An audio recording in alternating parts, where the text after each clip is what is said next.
Mi nombre es Alicia y seré la encargada de daros el siguiente seminario de genética humana. Como ya sabéis, en estos tiempos de coronavirus no estamos en el aula para poder debatir cara a cara, así que os animo a que tuiteéis bajo el hashtag cáncer transmisible todas las dudas, datos que os sorprendan, cosas que indaguéis por vuestra cuenta y yo estaré encantada de participar en el debate que se cueza. Además, también contestaré las dudas que se me propongan por mail. Así que vamos allá. Veamos qué nos pueden enseñar los cánceres transmisibles sobre la metástasis. Voy a empezar hablándoos de un caso que se publicó hace unos 5 años y hasta donde yo sé, hasta la fecha no ha habido ningún otro caso parecido publicado en la bibliografía. Bueno, pues esto fue un señor de unos 41 años que vivía en Colombia, que bueno, allá por el 2013 empezó a perder mucho peso, se cansaba fácilmente, tenía fiebre y bueno, además de eso, cabe destacar de la historia clínica de este señor que había sido diagnosticado en el 2006 como VIH positivo, es decir, que tenía el virus de la inmunodeficiencia humana, pero no estaba siguiendo ningún tratamiento para el VIH. Bueno, los médicos decidieron hacerle un tomograma, una tomografía, y en esa tomografía lo que observaron fueron un montón de nódulos en los pulmones y en otros órganos del cuerpo, como podéis observar en las imágenes.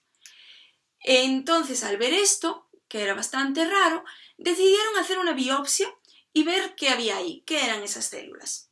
Al observarlas al microscopio, se encontraron con que eran células más pequeñas de lo que habitualmente son las humanas, había muchas que estaban en división, estaban invadiendo tejidos y si aún las miraban en más detalle con microscopía electrónica, como podéis ver en la imagen de abajo, pues veían que tenían muchos ribosomas, que tenían un escaso citoplasma y un gran nucleolo dentro del núcleo y bueno, todo esto, como tenían las células, pues decidieron hacer también estudios genéticos. Y los estudios genéticos y genómicos, junto con ensayos inmunohistoquímicos, todos dijeron lo mismo, que esas células tenían un genoma de un parásito intestinal, concretamente de un cestodo que se llama Hymenoplepis nana, que lo podéis ver en la fotografía ahí abajo, que como veis tiene una forma como de gusano, pero en cambio en las células de los nódulos de este paciente no tenían esa forma de gusano.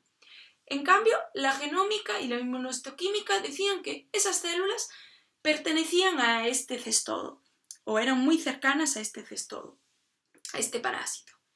Entonces, ¿qué creéis que es lo que ha pasado aquí? ¿Es posible que ese parásito tuviese un cáncer que metastizó en el humano? Pues bueno, para intentar responder a todas estas a esta pregunta y a muchas otras, vamos a sentar las bases de lo que se conoce hasta hoy en día sobre cánceres transmisibles. Para ello, comenzaremos sentando las bases del cáncer. ¿Qué sabemos del cáncer? Bueno, el cáncer empieza con una o varias células que mutan, empiezan a dividirse descontroladamente y acaban provocando una masa o tumor de células. Eventualmente, y con el paso del tiempo, una de estas células adquiere la habilidad para abandonar el tumor primario en el que se originó y progresar en otros tejidos u órganos. A este proceso lo conocemos como metástasis. Cabe destacar también que el cáncer está siempre en nuestro boca a boca, en nuestro día a día. Y seguramente cuando acabemos esta pandemia del coronavirus volverá a estar a diario en los telediarios. Y es que el cáncer es la segunda causa de muerte tanto en el mundo como en España. Esto se traduce en que 1 de cada 6 muertes es por culpa del cáncer. Y además sabemos también que cuanto antes se diagnostique el cáncer, mejor pronóstico tiene el paciente. Pero esto, ¿por qué creéis que es así? Bueno, pues precisamente es por esto, por la metástasis, esto de lo que estábamos hablando. De hecho, se estima que la metástasis es la responsable del 90% de las muertes por cáncer. ¿Y por qué? Bueno, pues porque la mayor parte de los tratamientos se centran en la inhibición del crecimiento de masa de células, del crecimiento del tumor, con muy poquito énfasis en el proceso de la metástasis. Por ello, indagar o conocer mejor este proceso nos podría brindar nuevas terapias oncológicas que nos ayudarían a ganarle la batalla al cáncer, ¿no? Por otra parte, también es fácil de comprender que la vida del cáncer está restringida por la vida del hospedador. En otras palabras, el cáncer muere cuando muere el paciente, ¿no? Pero esto no siempre es así, y es que hay ocasiones en las que el cáncer se puede transmitir de un individuo en el que se origina a otro mediante el transporte físico de dichas células. Estos cánceres los conocemos como cánceres transmisibles clonales. Y si lo pensáis bien, no se diferencia mucho de la metástasis que veníamos explicando anteriormente. De hecho, podríamos decir que es una metástasis a gran escala. La mayor parte de las especies que habitan en el planeta, o que habitaron, porque incluso se han encontrado tumores en vértebras de dinosaurios, padecen cáncer. Pero a día de hoy solo hay 3 tipos de cáncer que se contagien de forma natural descritos en la bibliografía. El primero del que hablaremos es un tumor facial que afecta a los demonios de Tasmania. Estos animales son los marsupiales carnívoros más grandes del planeta y son bien conocidos por sus gritos aterradores y por sus mandíbulas tan fuertes. Originariamente estaban en todo el continente australiano, pero de la Australia continental se extinguieron cuando los humanos introdujeron al dingo. Entonces actualmente solo se encuentran en la isla de Tasmania, que es una isla que está al sur del continente. Bueno, a continuación os voy a poner un vídeo de un colaborador nuestro que se tomó en Australia. En él pretendo que veáis el comportamiento de 2 demonios de Tasmania cuando interactúan por primera vez. Como veréis, tienden a pelearse e incluso a morderse, sobre todo particularmente en la zona de la cara.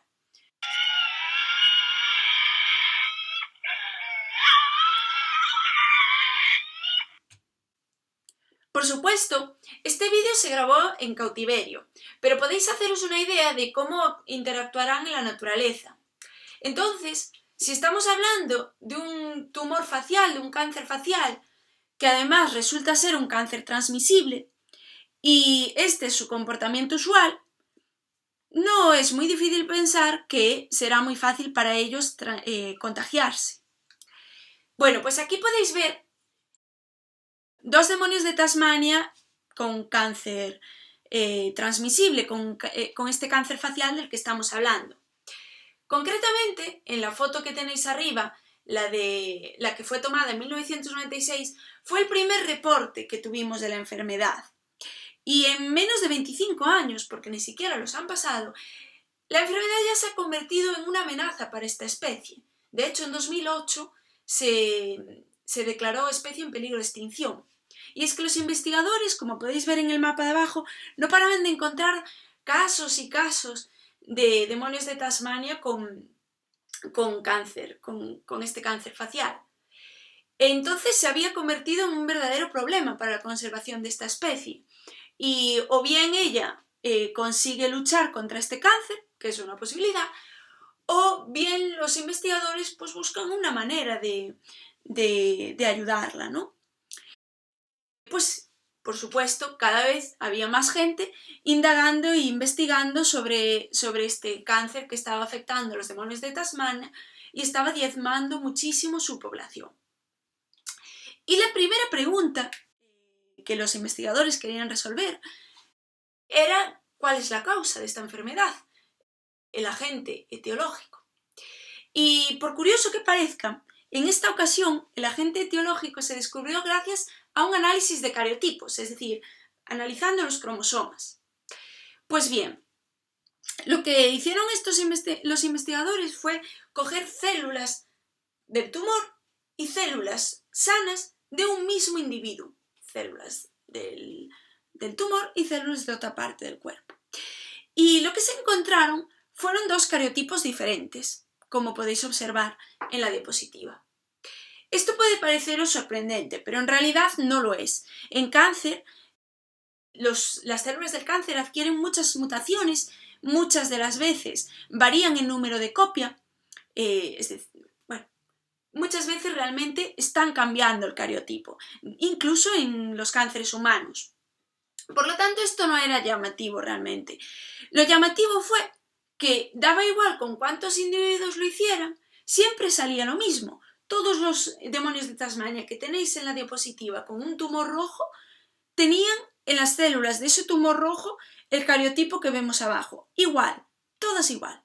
Y esto solo se podría explicar si esas células de todos esos tumores de diferentes individuos tuvieran un origen común. Es decir, solo se podría explicar si el cáncer se está contagiando en la población de demonios de Tasmania. Entonces, estas células tumorales compartirían el mismo cariotipo.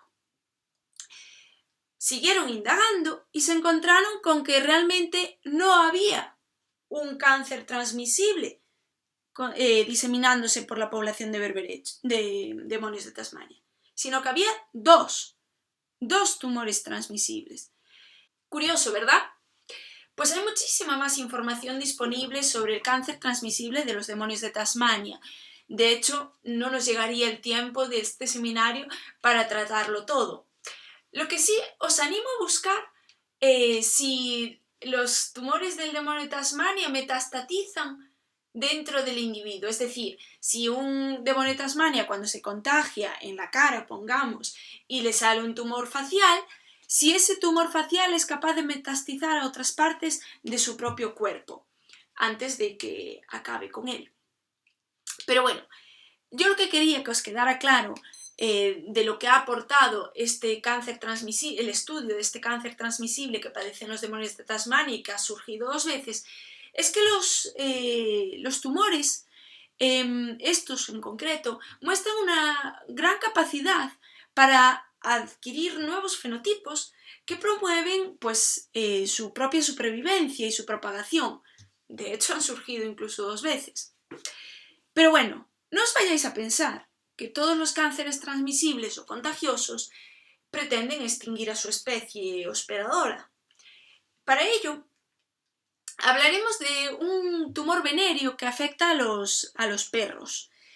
Bueno, esto es un tumor de transmisión sexual que, como veis, afecta a los genitales y bueno, lo padecen ahora mismo miles de perros a lo largo de todo el mundo. Pero no solo es que esté extendido a lo largo de todo el mundo, sino que además, al ser un cáncer transmisible, recordemos que puede vivir más allá de la vida del perro, en este caso, en el que se originó. Por lo tanto, estáis delante del que es probablemente el cáncer más antiguo conocido del planeta. De hecho, las estimas lo datan entre unos 8.500 y 4.000 años de antigüedad. Sea como sea, probablemente el más antiguo hasta la fecha. Y al igual que con el cáncer de los demonios de Tasmania, es un cáncer largamente estudiado y que se conoce desde el año 1800 y pico. Entonces, en veterinaria muy estudiado y, por supuesto, hay muchísimos investigadores de diferentes ramas tratándolo. Vamos a hablar en concreto de los estudios de unos investigadores de la Universidad de Cambridge que intentaron averiguar la historia evolutiva de este tumor de perros. Y eso lo hicieron mediante el estudio de las mutaciones. Pues bien, lo que averiguaron fue que este tumor transmisible que afecta a los perros, surgió en una raza similar al husky siberiano hace entre 8.500 y 4.000 años de antigüedad, o sea, hace todos esos años, allá por Asia Central o por Siberia.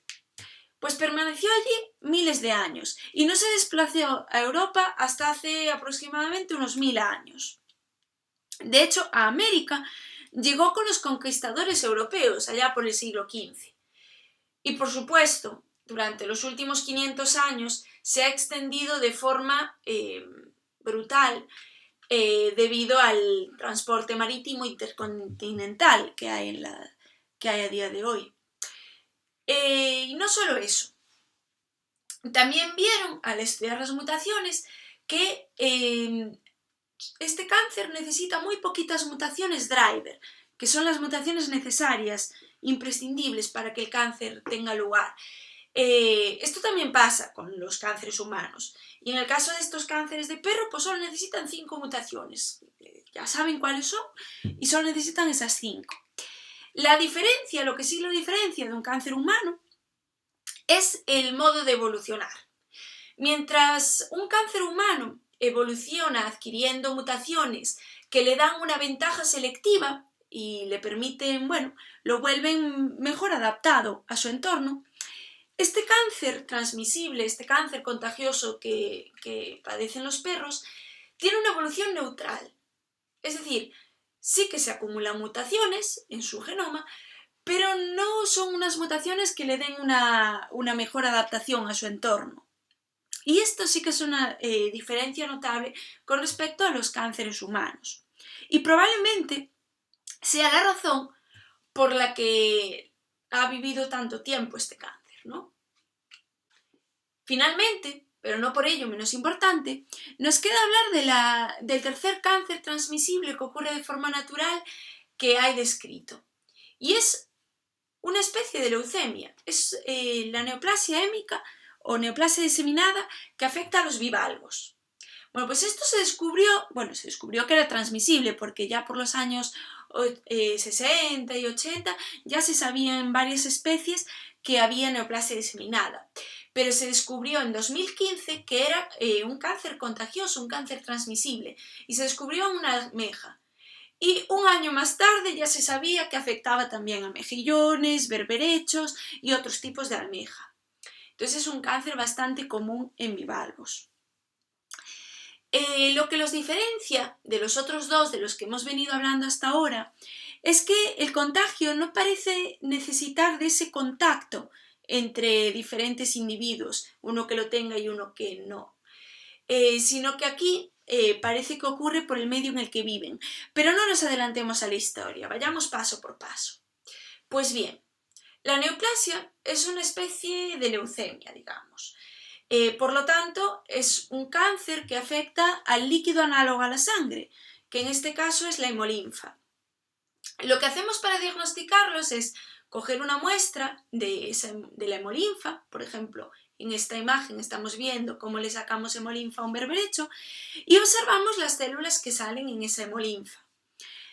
Cuando un berberecho tiene cáncer, en esa preparación observamos células que tienen un tamaño más grande, con un núcleo bastante grande. Bueno, son las células del cáncer, son las células neoplásicas.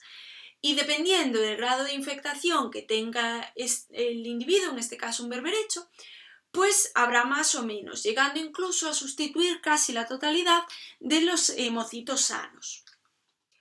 Lo que os voy a contar a partir de ahora se engloba en el marco del proyecto Scuba Cancers, que es un proyecto que se lleva a cabo aquí en la Universidad de Santiago de Compostela y cuyo objetivo es encontrar las causas genéticas que hacen una metástasis contagiosa debajo del mar.